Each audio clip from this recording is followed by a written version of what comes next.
Next, we will join Eric Kinariwala, the founder and CEO of Capsule, and Brent Tworetzky, the COO at Parsley Health and a co-founder of this New York product conference, for a fireside chat to learn what it has been like for Capsule, a prescription delivery company, to enter hypergrowth during the pandemic. Take it away, Brent.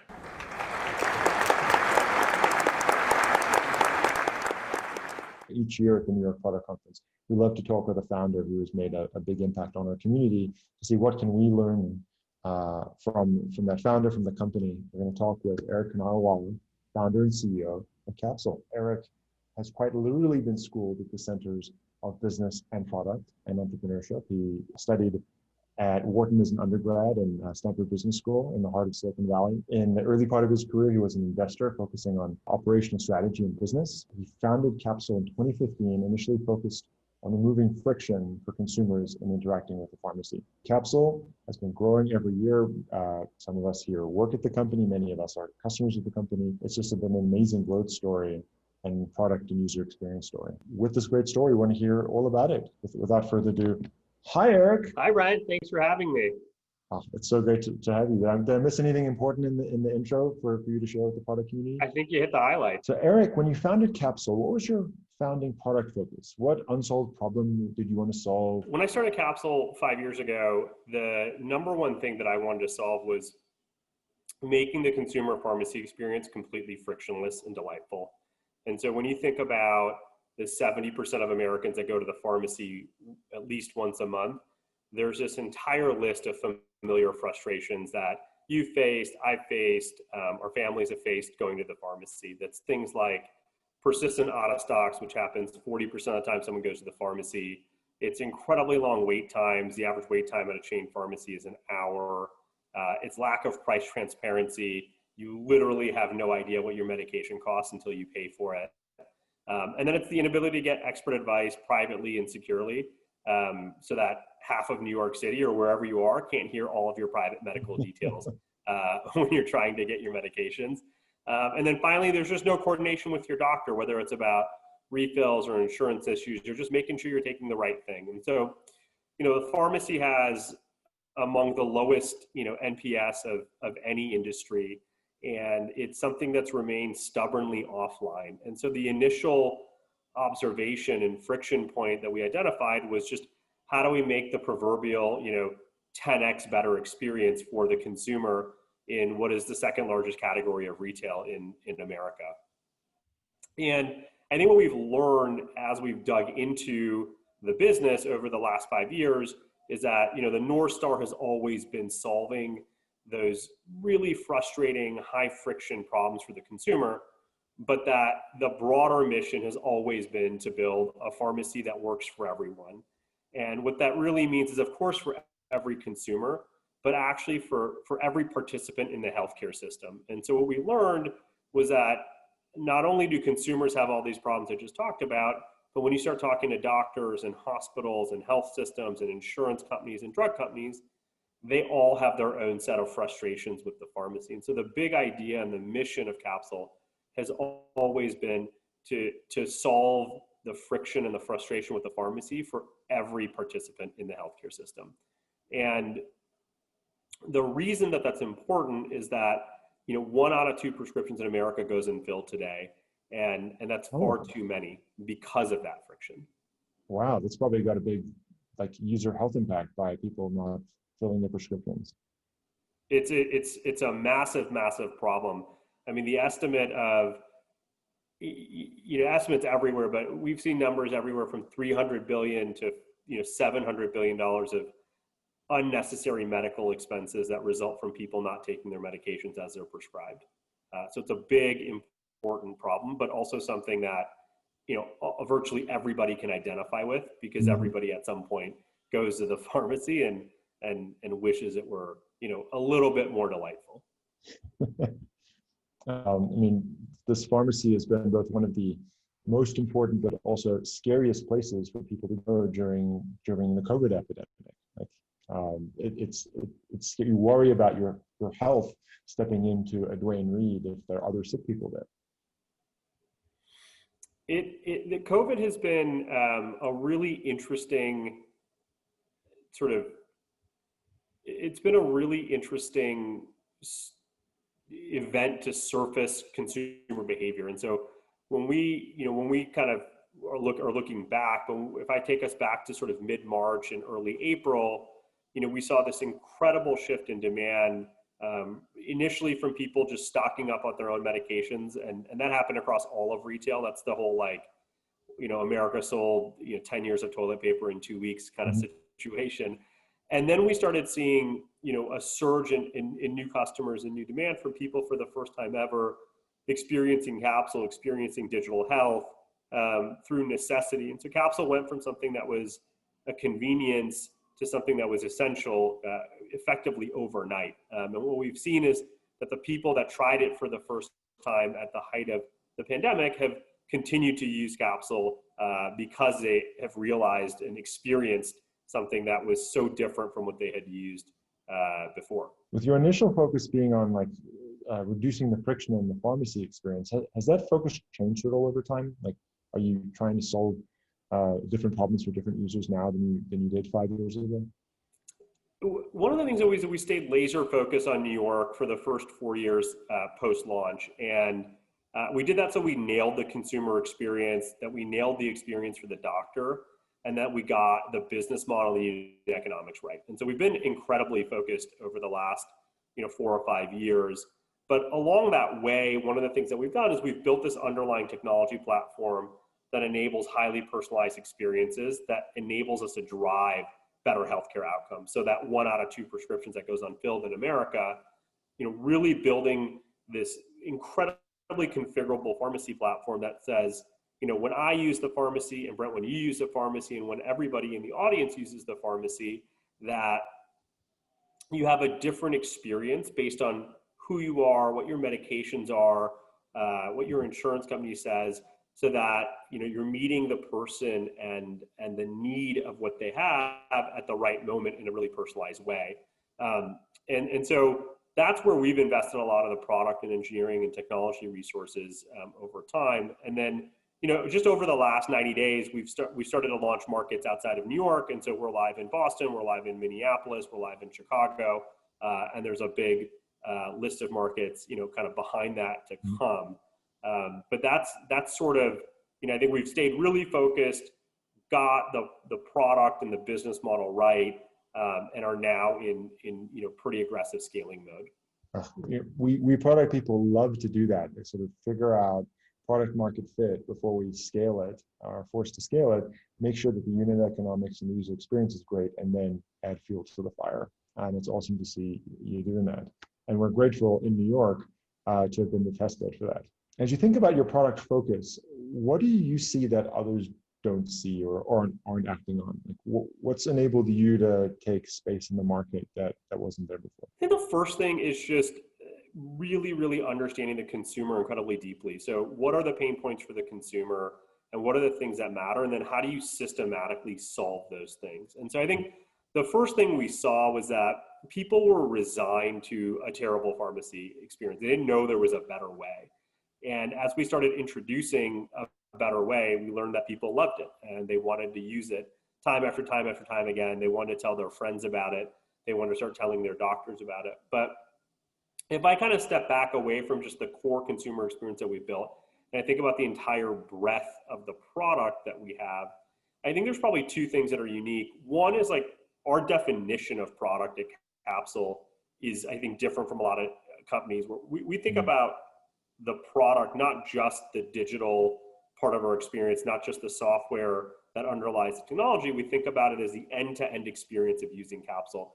And that's both digital, but it's also non-digital. It's everything from what does a bag look like? What's the packaging? What's the bottle? To what are the folks saying when you text in or chat in or call in? But all of those moments across that journey make the product experience of using Capsule really delightful and enjoyable. And so making sure those are all aligned and cohesive, I think, is one thing that's really hard to do if you don't build everything from the ground up. So we built the pharmacy from the ground up. We built all the software from the ground up. We built the consumer experience and the brand from the ground up. And so it's all stitched together really tightly. And then I think the second thing is really having a holistic focus on the healthcare system at large. So what are the problems, not only for the consumer, but what are the problems for the doctor, the hospital, the insurance company, and the drug company. And I think that insight is unique in appreciating that the pharmacy and the pharmacist has the opportunity to be the quarterback of the healthcare system. Got it. So as you think about your product strategy, you talked about, we've got this consumer user over here. What's a strategy about reducing friction and having a great end-to-end experience? How do you think about your product strategy for these other user types, the doctors, the pharmacists, the healthcare systems, the insurance companies, et cetera? When I think about the product users that we've got consumers, we've got our internal users, we've got doctors, we've got the health systems, we've got insurance companies. And the way we think about it is that there's a core underlying platform that everybody sort of leverages across. That's the internal platform tools that we've got. That's our physical pharmacy. That's our customer service. That's prescription processing. And then from there are incrementally different things that folks care about. So consumers care about something that's high trust, that's reliable, that is easy, that is frictionless, that solves their problems today, but also anticipates their needs. Doctors care about the incredible administrative burden that exists in engaging with medication in the pharmacy every single day. When I started doing my initial research on the entire market, and I started talking to doctors, one of the things that always echoed was, hey, if you think it's bad for you, Eric, going to the pharmacy, once a month, think about me and my staff. We interact with the pharmacy 20 to 30 times a day, and that's a terrible thing. Good point. And then the same thing with health systems, insurance companies. These are the folks that are paying billions of dollars every year for medications, and they don't have any feedback loops on, are people taking these medications? Are they working? Are they not working? And so closing that feedback loop for people is incredibly important. And so we think about, honing in on identifying what is the unique thing that this customer or this consumer cares about. That consumer doesn't have to just be an individual. It can be an entity, or it can be a series of individuals. But I think that product development process is the same, which is uncovering, what are the user needs, and then building solutions for those. And those solutions can either be digital, or they can be non-digital, or they can be the intersection of digital and non-digital solutions. So maybe like making this a little bit more specific, you've talked about some of the great benefits from the consumer user. This is my pharmacy now, and it's so much easier. What have been some of the big wins that you provided for your internal users or your doctors or your pharmacists? Like, are you saving doctors time? Are you helping pharmacists, complete the prescriptions and actually get medicines to patients more? The biggest win, the thing I'm the most proud of, is that when people fill prescriptions through Capsule, they're 50% more likely to actually get them than if a prescription went through a conventional pharmacy. And that is sort of the result of a lot of different things that kind of make up the entire product journey and the product experience. I'd say that's a pretty big win in terms of like, what is the impact of the holistic product experience that we've built. And then I think more specifically, you can point to time that's saved from doctors on administrative burden. And the average doctor visit is something like 7 minutes. And so any time that we can give back to the physician or her staff to let them spend more time with the patient about their actual health and healthcare, and less time trying to explain to people the complications of how insurance work and what the price of medication is going to be, is better, because people should continue to build incredibly strong relationships with their physicians. So like you're seeing, for example, it used to take them like 2 minutes per visit to deal with prescriptions, and now it takes them 15 seconds. And so that's extra time to have with the patients, things like that. Things like that. That's exciting. And again, great a benefit for the healthcare system for the care that we're getting. I'm just doing the math in my head. You had said half of prescriptions don't get filled. You're 50% better. So on average right now, if a doctor prescribes me medicine and I go to Dwayne Reed, I'm going to get it 50% of the time. And if I get prescribed it through Capsule, I'm going to get it 75% of the time. Is that about right? That's the rough math. What's still blocking patients from getting their medicine, the remaining 25%? I think there's a whole bunch of different, I think a whole bunch of different factors that add up to that. I think some of it's, I don't need this, my doctor prescribed it, sort of preventatively. Some of it, remains, I still don't understand why my doctor prescribed this. Some of it is price friction. There's a whole variety of reasons why, folks don't get their medications. Got it. I can imagine some kind of product strategy in the future that's taking these off chunk by chunk. Absolutely. As you think about the product bets that you've made in the past leading up to this year, big investments that you've made that were a bit of a guess or a strategy or hypothesis, what have been some of the biggest bets that you've made to push the company forward?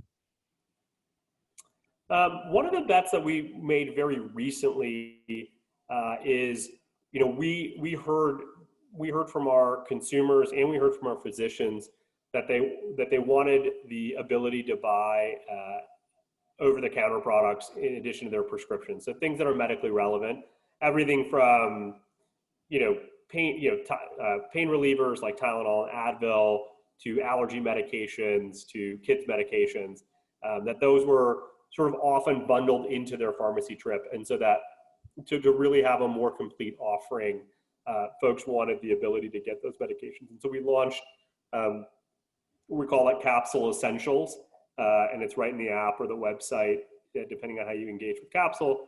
And it's got the most common over-the-counter products. It's got price transparency. It's super simple. And we can either deliver those standalone or bundle those with folks' prescriptions. And so that's a bet that we've made recently and rolled out. And so now that that's sort of launched, we're, like, I think every good product team, looking at the metrics and then understanding sort of where version 1 hit the mark and where version 1 missed the mark. And there's a bunch of things that go into that. Is the assortment right? Is the UI and the UX right? Is it easy to discover what you need? Do we have the right products? Are they priced appropriately? Can you even discover it? Do you even know that Capsule has this offering? Have we done sort of an appropriate amount of in-experience education around it? Have we done sort of outside of experience education around it? So it's a fun one. It's an important part of the overall pharmacy experience for folks, both doctors and consumers, and that's something that we're pretty excited about. How did you figure out to make this bet? Was it a sort of a business idea of improving LTV or cart size, or was it a user research insight that what's blocking people from giving up the pharmacy, or they still need to go to get essentials? Like, how did you come up with this product hypothesis? It's user driven. And so one of the amazing things about the way Capsule is built is that a lot of the interactions we have happens over SMS and chat. And so we have incredibly rich customer feedback because we're literally in continuous conversation with our customers every day. And folks tell us, hey, Capsule, it would be great if I could have X. And as we sort of mined that data and structured it and synthesized it, one of the things that surfaced at the top was that folks really wanted the ability to get non-prescription medications from Capsule. Eric, it's always exciting to learn from big successes. It's also exciting to learn from things that didn't work out quite as we expected, and then we learn and iterate from there. Do you have an example to share with the community of something that didn't work quite as expected from the product side? Yeah, so one of the things that when we created the onboarding flow for Capsule, particularly on the website, we had a hypothesis that if we were able to break that, the original flow to get started on the website for Capsule was just a very, very simple, like one sort of step flow with a bunch of different fields that we would need to sort of get you set up with Capsule.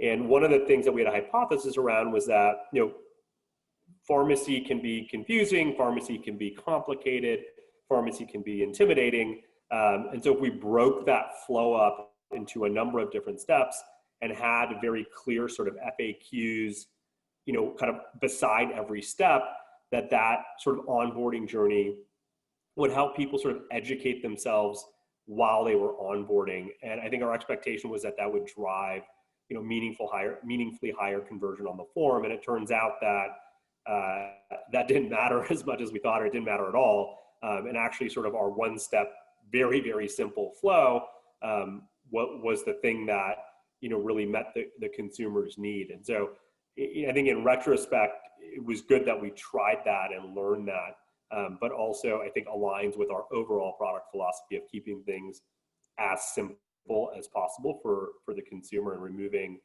every point of friction in terms of, both getting set up, but then as you're using it, making it as frictionless as possible. You're validating this sort of product best practices when you're working on funnels. Just take as many steps out as possible, and many tests. Probably hundreds of tests have been done amongst the community here in this room of like, should we add FAQs or like videos, explainers along the way to add context and answer questions, and comes back most of the time to just remove the friction, which is your guiding principle. How has COVID-19 time changed the company's business and user environment? And what has this all meant for the company?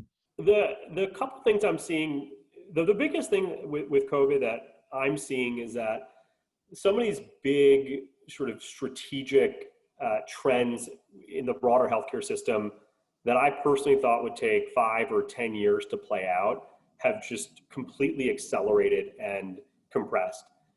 And I think one of the things that's really interesting that is sort of not obvious until you think about it, but the entire healthcare system had to digitize overnight.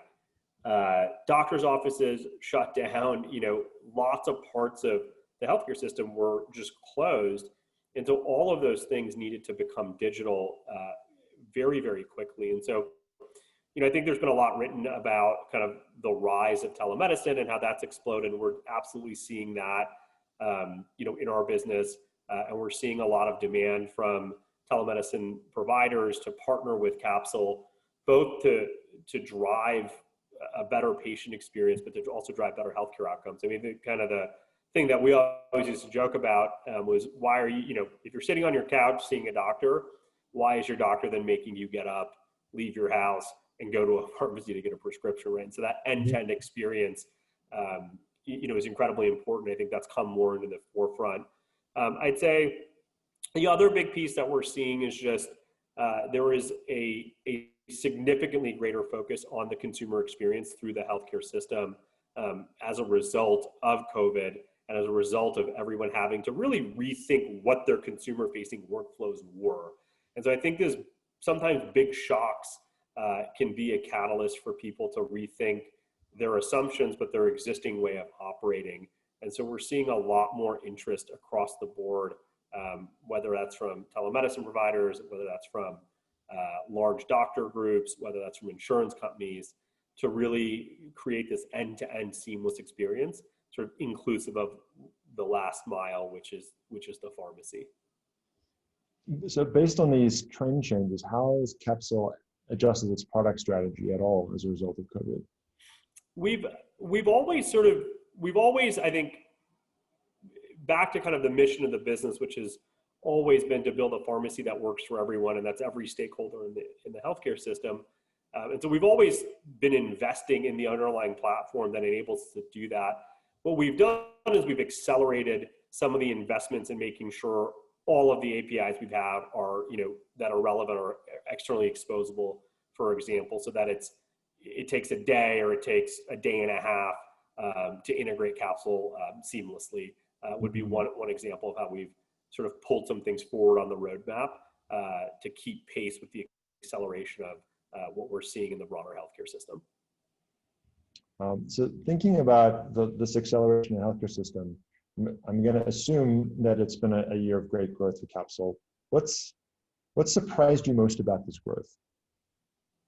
Has it been the same users doing the same things, or are you witnessing sort of new behaviors or new audiences? One really interesting data point that we've seen is we have a pretty wide demographic of people that use Capsule from an age perspective. And so we have parents that use it, everything from parents using it for the newborns and infants to, folks in their 70s and 80s. But the median is certainly not people on the older side of things. But during the sort of height of the pandemic, the the demographic we saw increase the most was people 50 plus. And we saw a 30 to 50% increase, depending on kind of the week you were looking at, in people that were 50 and older using Capsule. That's probably one of the more interesting kind of behavior consumer shifts that we've seen in the business in some time. Well, I hope they stick and that they have this great behavior of people discovering the convenience, the benefit, and staying retentive, valued customers. I'd love to turn a little bit to understand how your product team is set up to deliver all this innovation and this rapid movement and enabling integrations with partners. How big is the company and how many people are in product engineering, PM, designers? The company is about 650 people full-time, and the product team is, the product and engine tech team is about 100, and that's kind of broken up into, call it 15 in product, 7 to 10 in design, and then about 80 in engineering. How do you structure the teams? Is it like consumer versus pharmaceutical versus pharmacy versus doctor versus internal ops, or how do you set that up? We've structured the team against outcomes. And so we've got cross-functional teams that are product design and engineering that work very, very tightly together. And then every team has a specific outcome that they're driving, and that can be across the business. But I think one of the things that we're really believers in is people, individuals, and teams owning an end-to-end journey and owning an end-to-end consumer journey, so that the experience remains holistic, but that you're also thinking about every step of the way. And so we've structured things less around like specific products and features, and more around kind of consumer journeys or customer journeys and the outcomes they drive. And so how would you describe the role of product management at the company? What do you expect of product management? So one is, what is product? And we chatted a little bit about this earlier, but we started with what is product and what is really the objective of product at Capsule. And so we're believers that product is the end-to-end experience of using Capsule, from the first time you learn about it, to the hopefully 10th and 50th time that you use Capsule, and then everything that happens in between, both digitally and non-digitally. And so my belief is that product should be the driving force of the organization. Product understands the consumer needs and the customer needs better than anybody else. And they are tightly embedded and working with other parts of the company. But ultimately, product is defining what are the value creating activities that the organization should be engaged in, and then partnering with different parts of the company to execute on those value creating activities. But product's role is to define what are the things that create value for our customers, broadly defined, and then let's partner with other parts of the company to execute on those things. And for Capsule, that's a pretty complicated, broad set of stakeholders. That can be physical operations, that can be our sales team, that can be marketing. It's across the board, obviously. Design and engineering, but it's really understanding what does the customer need, what are the activities that the company is doing that create value, and then executing on those, and then measuring the success of those things. How do you view the strategic role of product design at Capsule? I think product design, leads in many ways, and kicks off the product development process. And so, we have a decent sized product design team, and they're amazing. And what we've done is really ask them to go deep with the customer, whoever that customer is. So if that's an internal user of our software, our product designers are getting feedback, understanding where the current solution is working, where the current solution is falling short, and then proposing what does the ideal solution look like, and then partnering with the product and engineering teams to create that healthy tension between what's ideal, what's the business impact, and what's sort of technologically feasible. And I think that triangle works really well when they're in sort of some amount of equilibrium, equal tension. There's several excellent New York City product folks already at Capsule, but there are more that could be, especially if you're growing. What qualities of product leaders do you look for who are successful at Capsule? If folks in this room today are interested in applying for a role in product management, product design, or some other part of the product organization. Yeah, so we're hiring across the board on the product side, and we are looking for people that are passionate about building a magical consumer experience, people who are excited about the mission to build a pharmacy that works for everyone, but ultimately looking for people that can balance, what does a great customer experience look like? What does the business impact look like? And are structured problem solvers. I think product is, at its core, a problem-solving role, and the ability to bring together a lot of different pieces of information, qualitatively and quantitatively, structure and synthesize that, and then propose and execute on solutions to do that. So folks that are interested, it's capsule.com, can apply. There's a bunch of roles open, and we are absolutely hiring across the board on product design and engineering. Well, it sounds like a really exciting place to be right now. Let's jump into some final thoughts. I got two. One, what are the most important product questions for Capsule to answer next? Like, what keeps you, awake at night that a year from now you want to have solved to push Capsule to the next level? There's two things. I think one is, we believe that you have to earn the right to offer other products that reduce the friction in consumer healthcare.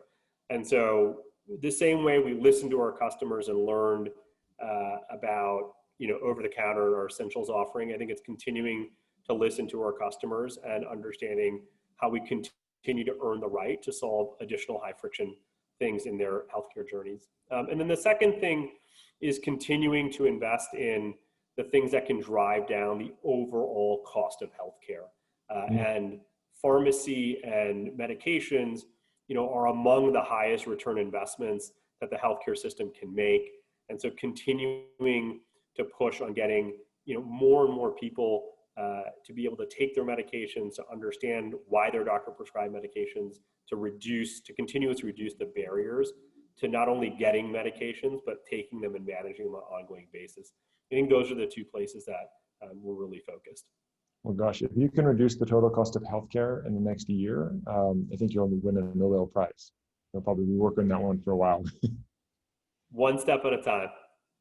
And lastly, what's the one single product insight you'd like this audience to take back to their teams? If you'd love to see every product out there do the way that you've done it or you've discovered it.